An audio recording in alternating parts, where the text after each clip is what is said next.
Season 36 of The Amazing Race started off strong with a mega leg, and it's time to catch you up on what went down in the second half of this leg. So the teams start off with a detour. So they have an option between balloon collection or color correction. And this was actually super fun to watch. It was. But walk us through kind of what these different detours were. So to start out with the balloon collection one, teams had to go around to 3 different balloon vendors and collect there's 3 different colors, red, yellow, and purple, and each one had to get one. So each team had 2 basically of each color. Yes. And some of the teams, well, one team, the first one that did it, they didn't realize they needed 2 of each. I was gonna say, and reading the instructions is very, very important. Very important, because yes.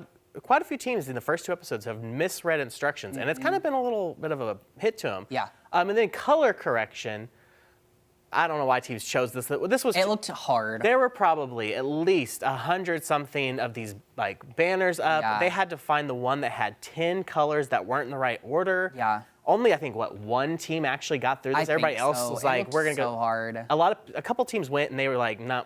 And they bounced to the other one. My brain, like, I would just confuse all the colors, and I would get it wrong every single time. They didn't look like they were spaced out far. They looked like they were multiple just like on top of each other. I know, but it was just so confusing, I thought. So we move into the roadblock, so who has a skeleton in the closet? And this one was actually really fun to watch because it was kind of like one teammate had to do, like, I don't know if there's a specific style of makeup. What was it called? It was like for a Day of the Dead, like a Day of the Dead makeup. Yeah. And so they had to do it on the other person. And it was very interesting to see how each team kind of did this.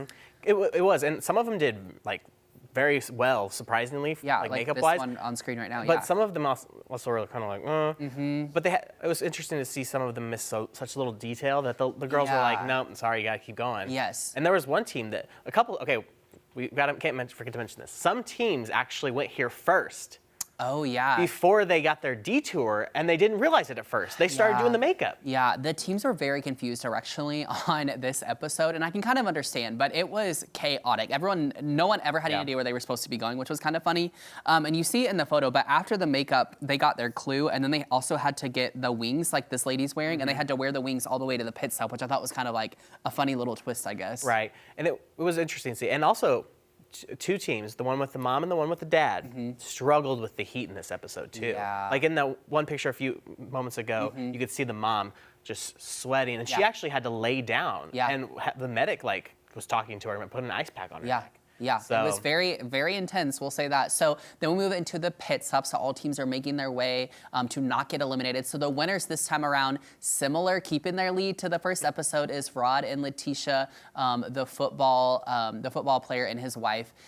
They're killing it. They are. I think they're going to go really far. They're doing very well. They're making it look easy. But you never know. It just takes one challenge to something. Victor and his wife were first in like the first 4 or 5 episodes, true, and then they went downhill and exactly. were out. Yes, and then eliminated this time around was father-daughter duo Chris and Mary. Here's the thing. They were very nice. They were. He just was not very strong at this. I think she was actually, like, I think if she had maybe had a different partner, it would have been really good. And I did talk to this team last week after the episode aired, and they even said that in the interview. He had said, he was like, I think Mary should get another shot at it because she would do really well with a different partner. You know, those are memories that they're never going to forget. Yeah. They said their mom got them both into it, you know, like, but also I wonder how hot it was. Like if the temperature wouldn't have been so hot with Mexico, if he would have done better. Yes. Because, you know, he had to sit down, drink some water, and he almost threw up like a few times. Yeah. So. And my closing note here, too, is that I really enjoyed seeing, like, a lot of these parent-child relationships end up being not toxic, but just, like, they yell at each other, and it just seems very chaotic throughout the season.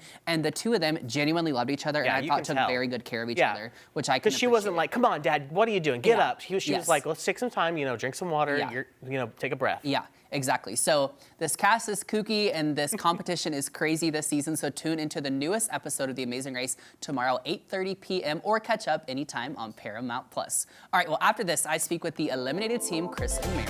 Ozarks Live will be right back.